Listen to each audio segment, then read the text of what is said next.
honor the late former Zambian President, Dr. Kenneth Kaunda, tributes continue to pour in.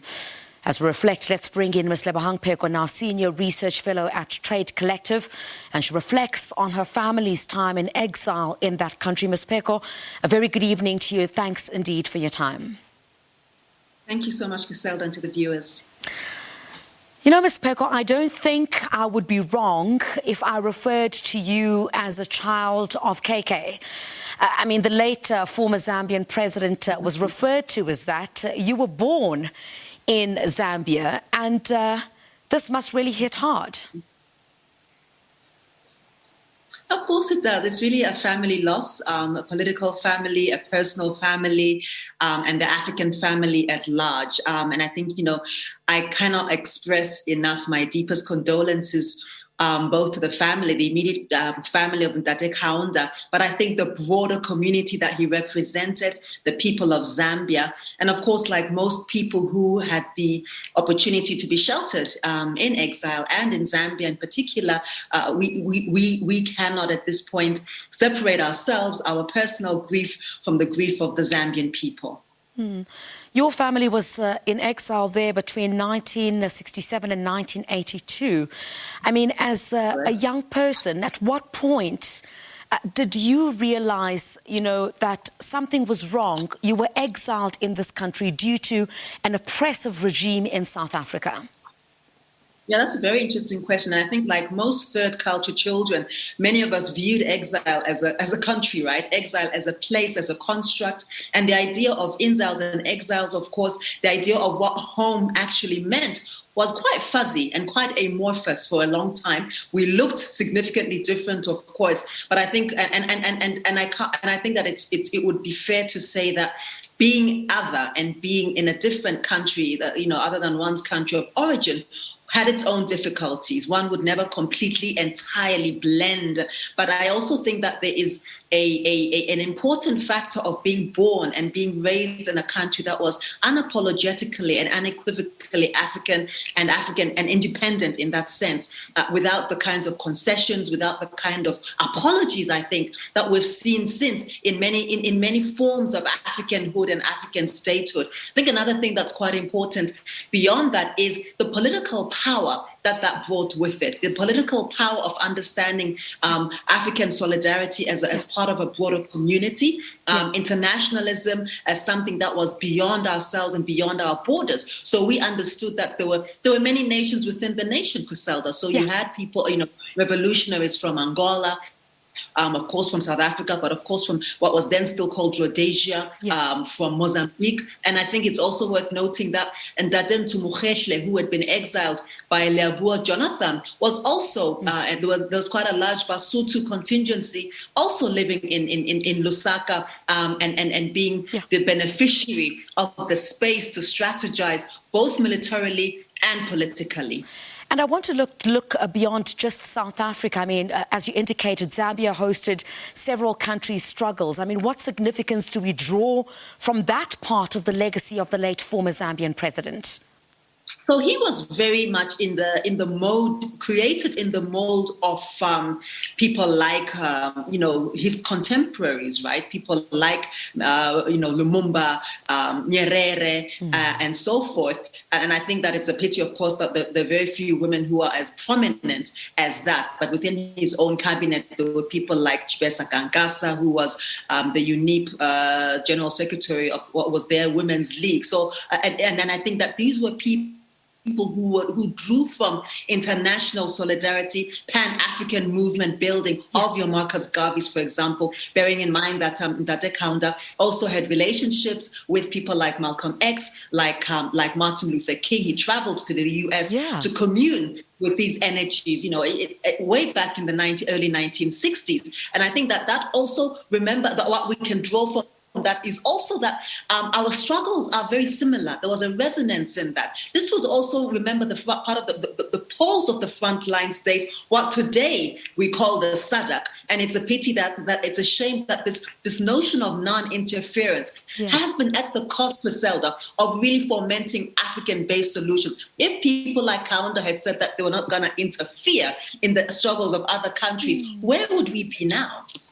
And I guess we can't have this conversation without looking at that international footprint. You touched on it just a bit, but that international footprint is equally important if we're going to discuss the legacy of the late Dr. Kaunda.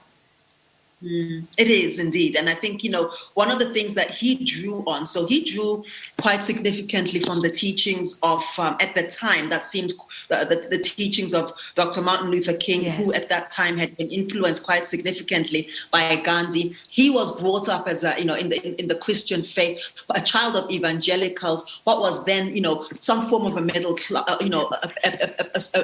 a lower middle class. And he then had was drawn from that. So not only his Christian doctrine, which he lived with and he really practiced all through his life, but also drawing from this, the notion of passive resistance. He then used some of those ideas and principles to organize something called the Cha-Cha-Cha riots, the protests in Zambia. He was jailed after he was imprisoned 2 or 3 times. In fact, he was then imprisoned again in 1960, and he emerged deeply radicalized and uncompromisingly, unequivocally. So he then left what had been then the ANC of Zambia and formed what is now called UNIP and so forth. And in so doing, he also fomented relationships with several other liberation figures, people like Joshua Nkomo, Samora Machel, Eduardo Mondlane. And these are people who, by the way, we used to see walking up and down, with no real. It's only after I saw pictures of Eduardo Mondlane when I was like, oh, that uncle was Eduardo Mondlane. It had no real significance. And people from Angola, there was UNITRA, people like Jonas Savimbi, who used to mill around as well. And I think even to talk about this now is extremely important, Griselda, and the viewers, because we are losing our history and the significance and the import of where we came from, right? I think another thing that I need to also, if I may, mention is the SANDF, that Pretoria was always with us, and that they were this was not only an attack on an African sovereign state of Zambia, it was also an attack on Dr. Kaunda's decision to host several liberation movements and liberation families. And one of the things that I remember as a small child is these jets flying at a very sinister height, literally over most of our homes. So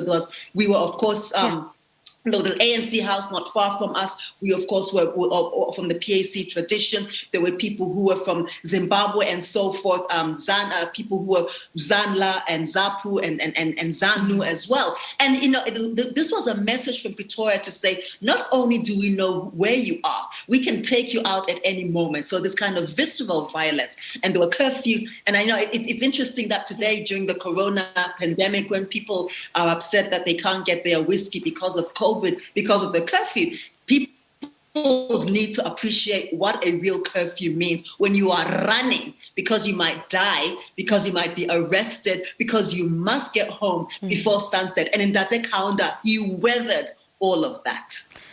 So powerful what you say, Ms. Pheko, because when you also mention that, as a child, you would hear those planes go over where you'd been staying in Zambia.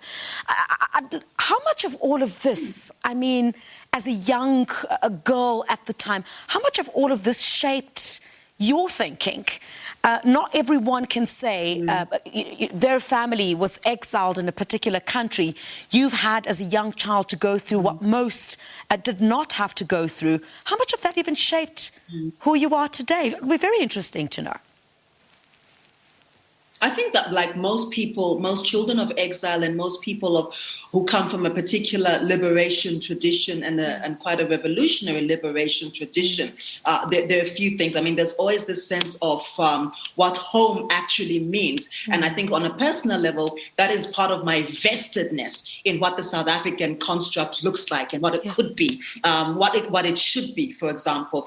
I think that the sense of sacrificial leadership and servant leadership that people like in Ndate KK, people like in Ndate Nyerere, people like in Ndate Nkomo, for example, really personified. People like in Ndate Ntumugeshle, for example, the sort of quite radical servant leadership that they personified. And I think as an intergenerational linkage to that, bear in mind that by 1991, when Kenneth Kaunda was removed from office after, of course, 27 years in office.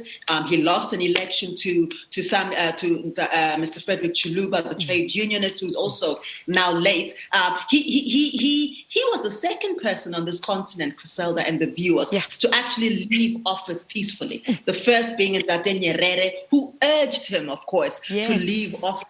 And only the third one wasn't that Mandela. And I think that, he hasn't been given really his kudos, Dr. Kaunda, for being a person who also surrendered and ceded power with using a democratic mechanism for what democracy may or may not be worth in the African context, but certainly for subjecting himself to that democratic mechanism. And I think that the other thing that we should also bear in mind is that despite this, he too was there was a season post 1991 that because of the generational shift, a lot of younger people had forgotten he meant nothing to them. It's similar to, I suppose, perhaps younger people now and people like Mandela or Tambo, who they feel a generational gap.